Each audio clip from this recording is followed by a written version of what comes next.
Health টিপসে আপনাদের সবাইকে স্বাগতম জানাচ্ছি। আমাদের আজকের আলোচনার বিষয়, বিয়ের পর সন্তান ছেলে বা মেয়ে চাইলে কি করবেন। বিয়ের পর নবদম্পতিরা তাদের অনাগত সন্তান নিয়ে কিছু না কিছু পরিকল্পনা করে থাকে, কিন্তু গর্ভের সন্তানটি ছেলে না মেয়ে হবে তা কি আমরা নিয়ন্ত্রণ করতে পারি? অনেকেরই শখ থাকে তার পরবর্তী সন্তানটি হবে দুরন্ত একটি ছেলে অথবা ফুটফুটে একটি মেয়ে।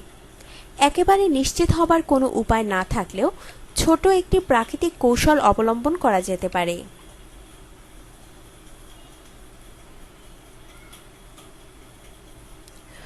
মূলত শারীরিক মিলনের সময়ের উপরে নির্ভর করে এই পদ্ধতি।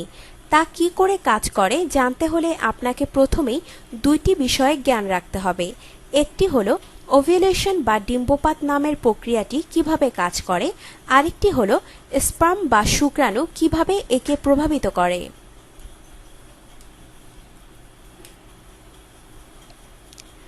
প্রথমে দেখা যাক ওভিউলেশনের প্রক্রিয়াটি কিভাবে কাজ করে।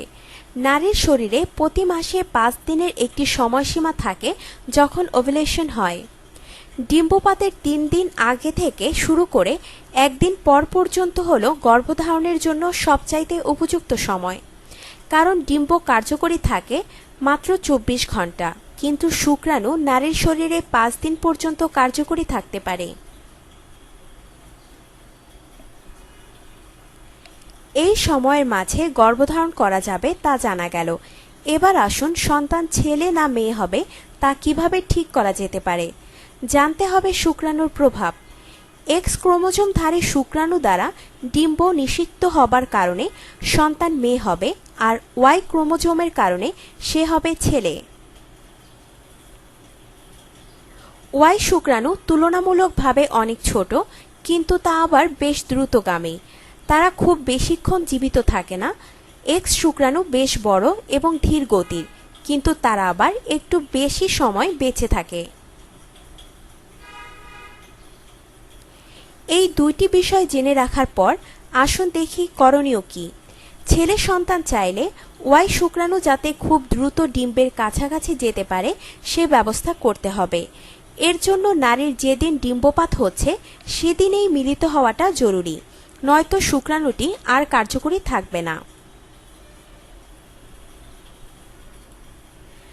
আবার আপনি যদি মেয়ে সন্তান চান তবে ডিম্বপাতের 2 থেকে 3 দিন আগে মিলিত হতে হবে। ডিম্বপাত হবার আগেই সব ওয়াই শুক্রাণু মারা যাবে, ফলে সন্তান ছেলে হবার সম্ভাবনা কম থাকবে। বেঁচে থাকবে এক্স শুক্রাণুগুলো, ফলে মেয়ে সন্তান হবার সম্ভাবনা অনেক বেড়ে যাবে। আশা করি বিষয়টি বুঝতে পেরেছেন।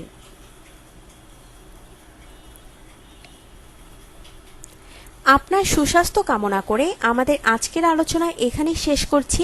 নিয়মিত বিভিন্ন স্বাস্থ্য টিপস ও পরামর্শ পেতে আমাদের চ্যানেল সাবস্ক্রাইব, লাইক ও শেয়ার করবেন। আজকের এই আলোচনা শোনার জন্য আপনাকে ধন্যবাদ।